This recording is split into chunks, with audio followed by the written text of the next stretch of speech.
Bismillahirrahmanirrahim. Assalamu alaikum viewers. This is Crown Chemistry by Muhammad Rizwan.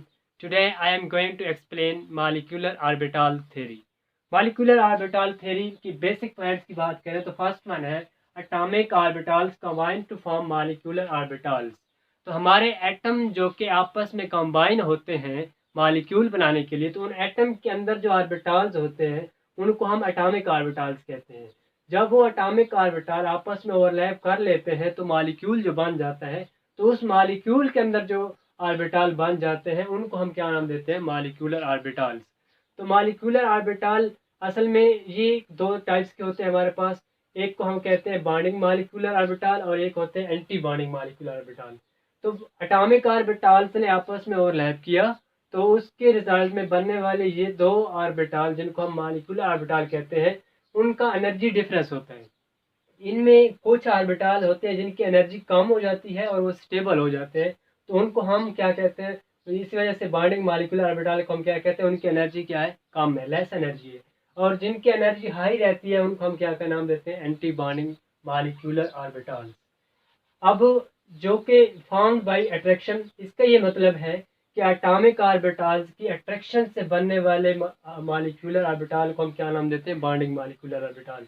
और जो कि repulsion से बनते हैं उनको हम नाम देते हैं एंटी बॉन्डिंग मॉलिक्यूलर ऑर्बिटल। अब ये बात एक थोड़ी कंफ्यूजन वाली है कि रिपल्शन और अट्रैक्शन से कैसे बनते हैं। तो याद रखें, जब भी कोई बॉन्ड बनता है तो अट्रैक्शन और रिपल्शन दोनों प्रोसेस एट ए टाइम हो रहे होते हैं। पहले हमारे पास रिपल्शन मैक्सिमम होती है, डोमिनेट होती है अट्रैक्शन पे, लेकिन एक टाइम आता है कि अट्रैक्शन डोमिनेट हो जाती है रिपल्शन पे, जिसकी वजह से उसके बाद हमारा बॉन्ड फॉर्म हो जाता है। तो अब हम बात करते हैं कि कितने मॉलिक्यूलर ऑर्बिटल बनते हैं। तो जितने एटॉमिक ऑर्बिटल ओवरलैप करते हैं उतने ही मॉलिक्यूलर ऑर्बिटल हमारे पास फॉर्म होते हैं। अब हम एक एग्जांपल लेते हैं जिससे हम अपने ये पॉइंट भी क्लियर करेंगे और ये मॉलिक्यूलर ऑर्बिटल टॉपिक हम आगे लेके जाते हैं।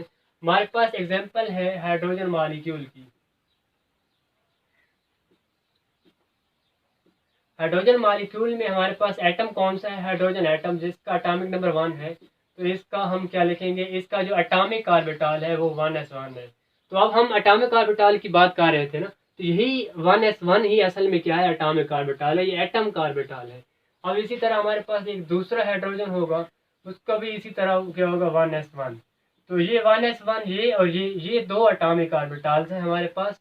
जब ये दो एटॉमिक ऑर्बिटल्स एक दूसरे को अप्रोच करेंगे और फिर ओवरलैप करेंगे तो उसके रिजल्ट में क्या हमारे पास? मॉलिक्यूल बनेगा। अब इस हाइड्रोजन मॉलिक्यूल के अंदर फिर हमारे पास मॉलिक्यूलर ऑर्बिटल्स होंगे, क्योंकि ये ऑर्बिटल आपस में ओवरलैप कर रहे हैं तो मॉलिक्यूल के अंदर ये गायब तो नहीं हो जाएंगे ना, ये भी उधर मौजूद होंगे। तो उधर जाके ये इन्होंने क्या बनाना है? मॉलिक्यूलर ऑर्बिटल जाके बना देना है। तो अगर मैं ड्रा कर लूँ, फॉर एग्जाम्पल हमारे पास ये है 1s1 एक हाइड्रोजन एटम का। मैं ऐसे करता हूँ कि इनको सेपरेट कर लेता हूँ लाइन से। ये समझने के लिए मैं दो लाइंस ड्रा कर ली। लाइंस की इस साइड पे भी हाइड्रोजन है जो कि एटम है, लाइंस की इस साइड पे भी हमारे पास क्या है? हाइड्रोजन है जो कि एटम है, और इसका 1s1 है। अब ये दो एटॉमिक ऑर्बिटल्स हैं, जब ये एक दूसरे को अप्रोच करेंगे तो इन लाइंस के दरमियान इनकी ओवरलैपिंग होगी और यहाँ पे हमारा क्या बन जाएगा? मॉलिक्यूल बन जाएगा। तो ये जो मैंने दो लाइंस लगाई हैं इनके दरमियान हमारे पास क्या होगा? Hydrogen molecule. तो अब होगा ये कि क्योंकि हमारे पास हमने कहा था कि एटॉमिक ऑर्बिटल जब ओवरलैप करते हैं तो मॉलिक्यूलर ऑर्बिटल्स बनते हैं, और वो भी दो टाइप्स के बनते हैं, बॉन्डिंग और एंटी बॉन्डिंग। और याद रखें, हर बॉन्डिंग एंटी बॉन्डिंग होता है। तो एक और बात भी हमने कर दी था सेकंड पॉइंट में कि जितने एटॉमिक ऑर्बिटल्स हम मिक्स करते हैं उतने ही एटॉमिक ऑर्बिटल्स हमारे पास मॉलिक्यूलर ऑर्बिटल्स बनते हैं। हम दो मिक्स कर रहे हैं तो हमारे पास मॉलिक्यूलर ऑर्बिटल दो बनने चाहिए। तो अब होगा ये हमारे पास, इनको हमने मिक्स किया, कंबाइन किया, तो एक हमारे पास मॉलिक्यूलर ऑर्बिटल बन गया। अब इस ये जो हमारे पास ऑर्बिटल बना है इसे हमने कहना है bonding molecular orbital. Bonding molecular orbital इस वजह से कह रहे हैं, मॉलिक्यूलर ऑर्बिटल इस वजह से है कि ये मॉलिक्यूल की रीजन में आ गया है, ये एटॉमिक ऑर्बिटल की कॉम्बिनेशन से बना है, तो इस वजह से मॉलिक्यूलर ऑर्बिटल कह रहे हैं। बॉन्डिंग इस वजह से है क्योंकि जब इनका कॉम्बिनेशन हुआ और लैप हुआ तो इसकी एनर्जी कम हो गई, तो इस वजह से हम इसे क्या नाम देते हैं? बॉन्डिंग कह रहे हैं। और इसमें अट्रैक्शन ज़्यादा थी, तो बॉन्ड भी देखें ओवरलैप कंप्लीट हो गई है। अब ये दो एस थे, उनकी ओवरलैप क्या हो गई है, कंप्लीट हो गई है। तो इस वजह से हम इसे बॉन्डिंग मॉलिक्यूलर ऑर्बिटल कह रहे हैं। लेकिन इसी के अपोजिट एक हमारे पास एंटी बॉन्डिंग बनता है, जिसमें हमारे पास क्या होता है कि ओवरलैप कंप्लीट नहीं होती। अब इसमें देखें दो एस, उनकी ओवरलैप कंप्लीट नहीं हुई, तो इसे हम क्या नाम देंगे, एंटी बॉन्डिंग मॉलिक्यूलर ऑर्बिटल। अब ये दोनों जो हमारे पास, ये एक हमारे पास मॉलिक्यूलर ऑर्बिटल है और एक ये है, ये जो दो मॉलिक्यूलर ऑर्बिटल्स हमारे पास बने हैं, तो इसमें देखें ये जो एंटी बॉन्डिंग है उसमें ये वाला एरिया क्या है हमारे पास, ये एम्प्टी है, तो इसे हम क्या नाम देते हैं, नोड। तो नोड देखिए 4 पॉइंट में मैंने इसकी डेफिनेशन लिखी है, area where electron density is 0। तो ये देखिए यही बात है कि एंटी बॉन्डिंग में जो ओवरलैप है वो कंप्लीट नहीं होती, देखिए कंप्लीट नहीं हुई ओवरलैप, जिस वजह से ये वाला जो रीजन है, ये एरिया, ये एम्प्टी रह गया, यहाँ इलेक्ट्रॉन डेंसिटी 0 है। इस वजह से हम इसे क्या नाम देते हैं, नोड। इसे हम इसको प्लेन को हम कहते हैं नोडल प्लेन। तो ये जो हमारे पास नोड है, इसी वजह से अब ये कंप्लीट इनकी हमारे पास ओवरलैप क्यों नहीं हुई, क्योंकि इनकी रिपल्शन ज़्यादा थी। अगर रिपल्शन ज़्यादा ना होती, अट्रैक्शन ज़्यादा होती, तो इनकी ओवरलैप कंप्लीट हो जाती, जैसे कि यहाँ पे हुए। तो यहाँ अट्रैक्शन ज़्यादा थी, ओवरलैप कंप्लीट हो गई। लेकिन जहाँ पे अट्रैक्शन कम थी, रिपल्शन ज़्यादा थी, तो ओवरलैप कंप्लीट नहीं हुई, और यहाँ पे एक हमारे पास नोड रह गया। तो ये एंटी बॉन्डिंग मॉलिक्यूलर ऑर्बिटल बन गया। अब एक सेकेंड थर्ड पॉइंट में देखिए, ओवरलैपिंग जो हुई है, इस केस में भी हम ये ऑलरेडी भी पढ़ चुका है, हम वीबीटी में पढ़ चुके हैं कि ओवरलैप दो टाइप्स की होती है। हेड ऑन होती है, जिसे हम लीनियर ओवरलैप कहते हैं, उससे सिग्मा बॉन्ड बनता है।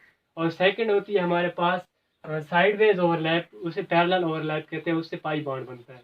तो ये हमें पता है कि एस और एस की हमेशा हेड ऑन ओवरलैप होती है। तो अब देखें ओवरलैप हुई है 1s और 1s के दरमियान, तो एस और एस के दरमियान हमेशा सिग्मा बॉन्ड बनता है, तो हम क्या लिखेंगे, सिग्मा 1s। इसका मतलब है कि 1s और 1s के दरमियान सिग्मा बॉन्ड बना है, तो इस मॉलिक्यूलर ऑर्बिटल में ये बॉन्ड बनेगा। अब इसमें इधर क्या होगा, इस ये जो बॉन्ड है इसका एंटी बॉन्ड यहाँ पे बनेगा, तो वो हम कैसे लिखेंगे, sigma star 1s। Just star आपने ऐड करना है, वो उस बॉन्डिंग का एंटी बॉन्ड यहाँ पे बन जाएगा। तो ये जो असल में है, ये एंटी बॉन्ड बनता है, ना के बॉन्ड बनता है। तो रिपल्शन से बॉन्ड नहीं बनता, रिपल्शन से एंटी बॉन्ड बनता है। तो ये हमारा यहाँ तक, हमारा एस और एस की ओवरलैप हम यहाँ तक समझ सकते हैं। नेक्स्ट अगर हम देखें, तो हम एक्सप्लेन कर सकते हैं एक और चीज़, कि जैसे हमारे पास फॉर एग्जांपल पी एक्स है, ये पी एक्स है, और इसके साथ मैंने एक और पी एक्स मिक्स किया।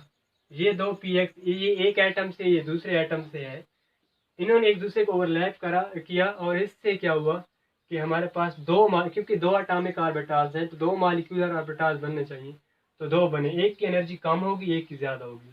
तो ये ऐसे बने कि एक ने ऐसे ओवरलैप किया, तो ये हमारे पास बॉन्डिंग मॉलिक्यूलर ऑर्बिटल बन गया, और इसके ऊपर हमारे पास क्या चीज़ बनेगी, एंटी बॉन्डिंग। उसमें एंटी बॉन्डिंग में क्या होगा कि ओवरलैप कंप्लीट नहीं होती। तो ये देखें, ये जो रीजन है, अब ये इसको मैं ऐसे कह सकता हूँ कि ये एटॉमिक ऑर्बिटल्स थे, ये दो मिले, तो इससे दो मॉलिक्यूलर ऑर्बिटल बने, जिसकी एनर्जी कम है। यहाँ आप एनर्जी एरो भी लगा सकते हैं, इसकी एनर्जी कम है, तो ये एनर्जी जिसकी कम है वो बॉन्डिंग मॉलिक्यूलर ऑर्बिटल है, जिसकी एनर्जी ज़्यादा है वो एंटी बॉन्डिंग है। तो अब एंटी बॉन्डिंग मॉलिक्यूलर ऑर्बिटल्स में आपको नोड नज़र आ रहा है, क्योंकि यहाँ पे ओवरलैप कंप्लीट नहीं हुई। तो ये जो है, अब बॉन्ड कौन सा है, क्योंकि पी एक्स और पी एक्स के दरमियान हमेशा हेड ऑन ओवरलैप होती है, तो इसका सिग्मा बॉन्ड बनता है, तो sigma P x. Sigma P x का मतलब है कि पी एक्स और पी एक्स के दरमियान सिग्मा बॉन्ड बना है, और इसका जो अपोजिट होगा वो क्या होगा, सिग्मा स्टार पी एक्स।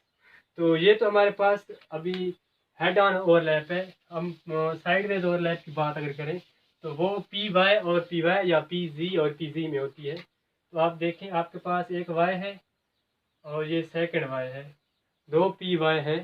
तो इसमें आप देखें, ये पी वाई, ये पी वाई, ये एक एटम से, ये दूसरे एटम से, तो ये एटॉमिक ऑर्बिटल आपस में मिक्स होके इन्होंने ओवरलैप किया, तो आपके पास दो एटॉमिक मॉलिक्यूलर ऑर्बिटल्स बनने चाहिए, एक की एनर्जी कम, एक की ज़्यादा। अब ये ओवरलैप करेंगे तो ये यहाँ से भी कर सकते हैं, यहाँ से भी कर सकते हैं, तो मालिक्यूलर बॉन्डिंग में क्या होगा कि अगर ऊपर से ओवरलैप किया तो इस तरह रीजन बन जाएगा, अगर नीचे से ओवरलैप किया तो इस तरह का रीजन बन जाएगा। तो ये हमारे पास कौन सा होगा, बॉन्डिंग मालिक्यूलर ऑर्बिटल। लेकिन अगर इसका एंटी बनाए तो एंटी में क्या होगा कि इन दो के दरमियान रिपल्शन होगी। वो कैसे होगी कि उसको मैं इस तरह ड्रा कर सकता हूँ कि फॉर एग्जांपल हमारे पास ये एक पी है और ये दूसरा पी है। अब देखिए इनके आपस में करीब तो आए हैं, इन्होंने अप्रोच तो किया है, लेकिन इनकी रिपल्शन हुई है।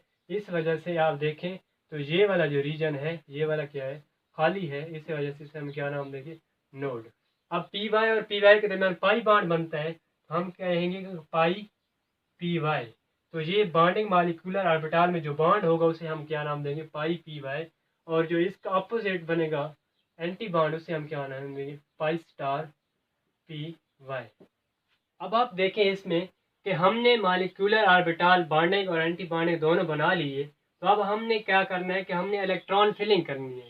तो अब एक और चीज़ आप देख लें कि यहाँ मैंने इस तरह के बॉन्डिंग मालिक्यूलर ऑर्बिटल इसलिए बनाए हैं कि ये शो करने के लिए कि कहाँ पे कंप्लीट ओवरलैपिंग हुई है, कहाँ पे इनकम्प्लीट हुई है। तो आपने इस तरह के ऑर्बिटल बनाने की यहाँ ज़रूरत नहीं है, आप कोई भी शेप यहाँ पे दे सकते हैं क्या बॉन्डिंग और एंटी बॉन्डिंग को दिखाने के लिए। तो आप जस्ट आप ऐसा करें कि आप एक स्क्वायर लगा दें। अब ये एक स्क्वायर मैंने लगा दिया, ये बॉन्डिंग मालिक्यूलर ऑर्बिटल को शो कर रहा है, और ये सेकंड इसके ऊपर लगा दो, ये उसके एंटी बॉन्डिंग को शो कर रहा है। तो आप देखें कि हमारे पास एटॉमिक ऑर्बिटल एक ये है, एक ये है। तो इसमें एक इलेक्ट्रॉन है, एक इसमें इलेक्ट्रॉन है, तो टोटल दो इलेक्ट्रॉन है। तो अब ये जो इलेक्ट्रॉन है तो मालिक्यूल ये बन गया हमारे पास, ये सेंटर में दो लाइंस के दरमियान हाइड्रोजन मालिक्यूल बन गया। तो इनके अंदर भी तो इलेक्ट्रॉन फिल करने हैं ना, तो ये वाले इलेक्ट्रॉन इन्हीं के अंदर तो आने हैं। तो ये इलेक्ट्रॉन हमने कैसे फिल करने हैं, तो ये जो इलेक्ट्रॉन है हमने इन तीन रूल्स को फॉलो करके फिल करने हैं, ये जो हम ऑलरेडी पढ़ चुके हैं। तो हमारे पास ये जो तीन रूल्स हैं, पहला हम थोड़ा सा रिवाइज कर लेते हैं। वो प्रिंसिपल के मुताबिक आपने इलेक्ट्रॉन इंक्रीजिंग एनर्जी लेवल के तौर पे देने हैं, मतलब जिसकी एनर्जी कम है उसका इलेक्ट्रॉन पहले देने हैं और जिसकी एनर्जी ज़्यादा है उसको इलेक्ट्रॉन बाद में देने हैं। पॉली एक्सक्लूजन में ये है कि एक आपके पास सेम ऑर्बिटल है तो उसमें अगर दो इलेक्ट्रॉन आपने पुट करने हैं तो उनको उनकी डायरेक्शन अपोजिट रखें। तो ये ऑर्बिटल है, उसके अंदर दो इलेक्ट्रॉन है, तो आपने इस तरह उनको लिखना है। थर्ड है हुंस रूल। हुंस रूल डीजेनरेट ऑर्बिटल के मुताबिक है कि अगर आपके पास डीजेनरेट ऑर्बिटल हैं और आप ऐसा करें कि इलेक्ट्रॉन पहले उनको एक एक दें, अब आपके पास अगर इलेक्ट्रॉन कोई बचा हुआ है तो आप फिर उनकी पेयरिंग कर सकते हैं। फॉर एग्जांपल ये हमारे पास तीन पी के ऑर्बिटल है, हमारे पास टोटल इलेक्ट्रॉन चार थे, तो आपने ऐसा करना है कि पहले एक एक देना है और फिर इनमें एक को दो कर देने हैं। तो ये हमारे पास हुंस रूल है। अब आपने इलेक्ट्रॉन यहाँ पे फिल करने हैं, टोटल इलेक्ट्रॉन आपके पास दो हैं, तो आपने ऐसा करना है कि दो के दो इलेक्ट्रॉन यहाँ पे आ जाएंगे। क्यों, क्योंकि आपके साथ यहाँ एनर्जी लाइंस भी साथ चला दें, तो ये एनर्जी इसकी बॉन्डिंग की कम है किससे, एंटी बॉन्डिंग से। तो सिग्मा 1s और ये सिग्मा स्टार 1s, तो दो के दो इलेक्ट्रॉन किस में आ गए, सिग्मा 1s में आ गए। जो सिग्मा स्टार 1s है वो एम्प्टी है। इसके बाद आपने क्या करना है कि आपने निकालना है बॉन्ड ऑर्डर। तो बॉन्ड ऑर्डर क्या होता है हमारे पास कि ये बॉन्ड ऑर्डर इस MOT का एक अच्छा पॉइंट है। बॉन्ड ऑर्डर क्या, number of bonds in a molecule, के मॉलिक्यूल के अंदर कितने बॉन्ड्स हैं उसे हम क्या नाम देते हैं, बॉन्ड ऑर्डर। तो ये हम निकालते कैसे हैं, आपने इलेक्ट्रॉन काउंट करने हैं। बॉन्ड ऑर्डर का फॉर्मूला हमारे पास है कि number of electrons in bonding molecular orbital. आपने बॉन्डिंग मॉलिक्यूलर ऑर्बिटल में इलेक्ट्रॉन काउंट करने हैं, इसको मैं लिख लेता हूँ NB, number of electron in bonding, minus number of electrons in anti bonding. Anti bonding इसको मैं लिख देता हूँ Na for number of electrons in anti bonding over 2। तो इस फार्मूले से आप इसको आप शॉर्ट करके लिख सकते हैं कि NB माइनस Na ओवर 2। यहाँ से आपके पास बॉन्ड ऑर्डर निकल आएगा।